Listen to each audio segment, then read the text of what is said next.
Medical ভর্তি পরীক্ষায় প্রথম হওয়া রাগিব নূর ভাইয়া আমাদের সাথে আছেন, যিনি এখন ডিএমসির ফাইনাল ইয়ারে পড়ছেন।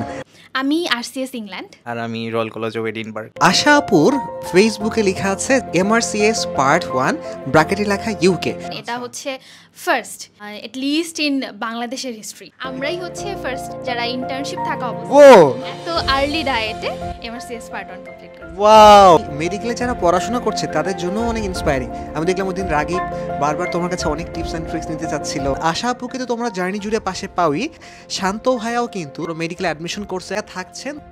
ভার্সিটি রেজাল্টে কিন্তু আমি অনেক বেশি আগাম। এটার মেইন যদি একটা কারণ বলি, তারপর রাহাত ভাইয়া এটাতে অনেক বড় একটা ভূমিকা পালন করছে। তোমরা হয়তো আমার প্রায় অ্যাটলিস্ট 200 ভিডিওতে তার নাম শুনছো, রাহাত ভাইয়া। মেন্টরশিপ হলো যে এমন একজন ব্যক্তি যার কথা আমি অ্যাট এনি কস্ট শুনবো। সো ভাইয়ার একটা ডায়লগ, আমি বলবো ডু, তুমি বলবা ডান। এতটুকু কিছু কথা দিতে পারো, তোমার চান্সের দায়িত্ব আমার। আমি বলবো ডু, তুমি বলবা ডান। এর মাঝখানে কেন কিভাবে কিছু না, ভাইয়া বলছে মানে আমি করবো। ভাইয়ার প্রতি বছর ঢাকা ইউনিভার্সিটি টপ 100-এ থাকে এবং আগের বছর জেনেটিক ইঞ্জিনিয়ারিং এখন পড়তেছে অন্তু ভাইয়ার স্টুডেন্ট।